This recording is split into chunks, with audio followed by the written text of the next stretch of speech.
जब भी मीठा खाने का मन करे तो ये वाली नारियल लड्डू की रेसिपी जरूर ट्राई कीजिएगा। बहुत ही इजी है, सिंपल है और सबसे अच्छी बात ये कि इसे बनाने के लिए आपको ज्यादा मेहनत भी नहीं करनी पड़ेगी। ये लड्डू एकदम इंस्टेंट बनकर तैयार हो जाते हैं और टेस्ट में इतने डिलिशियस लगते हैं कि एक बार बनाने के बाद आप इसे बार बार बनाना चाहेंगे। तो चलिए बिना देर किए शुरू करते हैं। यहाँ हमने एक पैन लिया है और इसमें डालेंगे 2 टेबलस्पून घी। घी हल्का गर्म होते ही इसमें डाल देंगे 2 कप्स डेसिकेटेड कोकोनट। अब कोकोनट को घी के साथ अच्छी तरह मिक्स कर लेंगे और इसे लगभग 2 मिनट तक लो फ्लेम पर हल्का रोस्ट करेंगे। ध्यान रखिएगा कि कोकोनट का कलर बिल्कुल भी चेंज नहीं करना है। हमें इसे सिर्फ हल्का रोस्ट करना है ताकि कोकोनट की अच्छी खुशबू आने लगे और इसका स्वाद और भी बढ़ जाए। जब कोकोनट हल्का रोस्ट हो जाए तो अब इसमें डालेंगे 1.5 कप दूध। दूध डालने के बाद इसे कोकोनट के साथ अच्छी तरह मिक्स कर लें ताकि कोकोनट दूध को अच्छी तरह एब्जॉर्ब कर सके। अब इसे लो फ्लेम पर लगातार चलाते हुए पकाएंगे। अगर आपको लगे कि मिक्सचर थोड़ा ड्राई है या दूध कम है तो आप इसमें थोड़ा और दूध ऐड कर सकते हैं।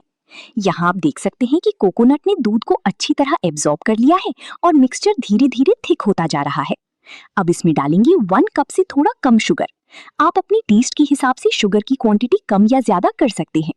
अब शुगर को कोकोनट मिक्सचर के साथ अच्छी तरह मिक्स करेंगे और लगातार चलाते हुए पकाएंगे ताकि शुगर अच्छी तरह मेल्ट हो जाए।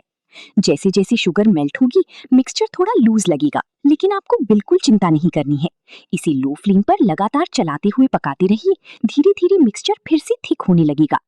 अब इसमें डालेंगे 2 tablespoon milk powder. Milk powder डालने से लड्डुओं का टेक्सचर और भी क्रीमी और सॉफ्ट बनेगा और स्वाद भी बहुत अच्छा आएगा। साथ ही इसमें डालेंगे 1 टेबलस्पून काजू, जिसे हमने छोटे छोटे पीसेस में काट कर रखा है।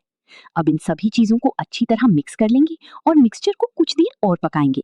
आप देख सकते हैं कि हमारा मिक्सचर अब अच्छी तरह से कंबाइन हो चुका है और इसकी कंसिस्टेंसी भी काफी थिक हो गई है।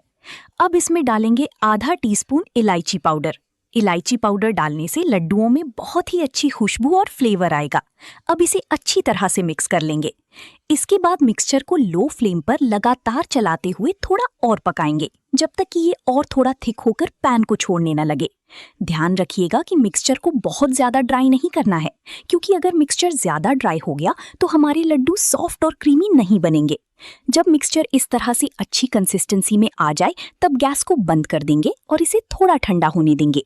जब मिक्सचर हल्का गर्म रह जाए और हाथों से आसानी से हैंडल किया जा सके तब हथेलियों पर थोड़ा सा घी लगा लेंगे। अब मिक्सचर का थोड़ा सा पोर्शन हाथ में लेकर हथेलियों के बीच हल्के हाथों से दबाते हुए इसे गोल शेप देंगे। इसी तरह पूरे मिक्सचर से एक एक करके सुंदर और परफेक्ट गोल नारियल के लड्डू बनाकर तैयार कर लेंगे। अब इन लड्डुओं को और भी सुंदर और टेम्पटिंग बनाने के लिए इन्हें डेसिकेटेड कोकोनट में अच्छी तरह कोट कर लेंगे। इससे लड्डुओं का लुक भी बहुत अच्छा आएगा और कोकोनट का फ्लेवर भी और बढ़ जाएगा।